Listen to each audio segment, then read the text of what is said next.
Friends, જય માતાજી, જય જિનેન્દ્ર બાપા સીતારામ. કેમ છો બધા? મજામાં? આજના નવા બ્લોગમાં તમારું સ્વાગત છે. અને આજે મેં બનાવ્યો છે ઓળો અને રોટલા.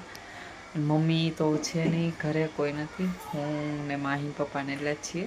મમ્મી ગયા છે સુરત અને મને આવડતા નથી રોટલા. અને હવે જોઉં છું, હું પહેલી વખત રોટલા બનાવું છું અને શીખું છું કેવો બને છે. ફ્રેન્ડ્સ, ચલો જોઈએ ફ્રેન્ડ્સ, મમ્મી જેવા રોટલા આવડે છે કે નથી આવડતા.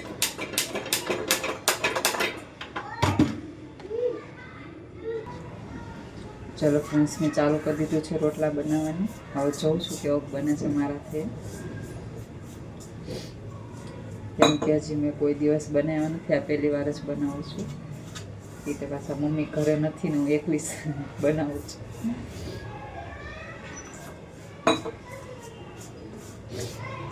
શું લાગે છે ફ્રેન્ડ્સ, બની જશે મારાથી?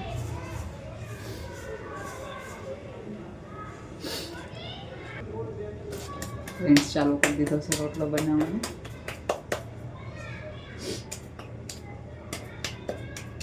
બની જાય તો સારું છે.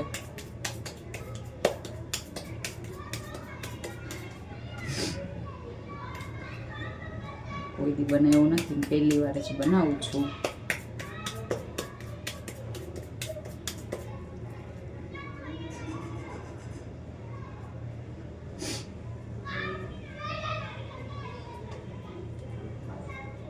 થોડું થોડું તો આવડતું હતું.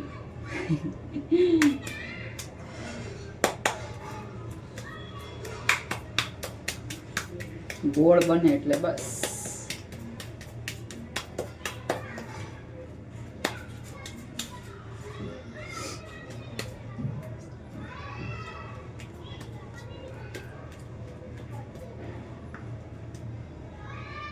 હાથમાંથી પડતો જઈશ મારા હાથમાંથી. પહેલી વખત રોટલો બનાવું છું ફ્રેન્ડ્સ, પહેલી જ વખત મારી લાઈફમાં.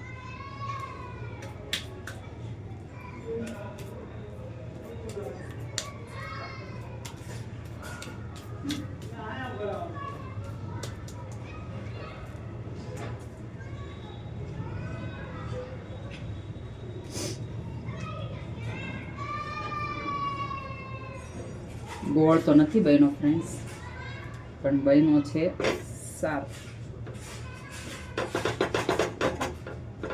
અચ્છા, મને હરખ થાય છે કે મેં થોડો નાનો રોટલો બનાવ્યો છે.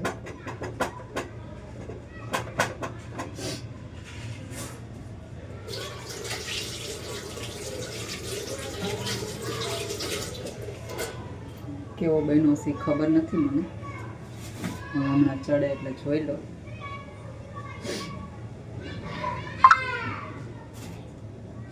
એક જ રોટલો બનાવવાનો હતો આપણે ટ્રાય પૂરતો.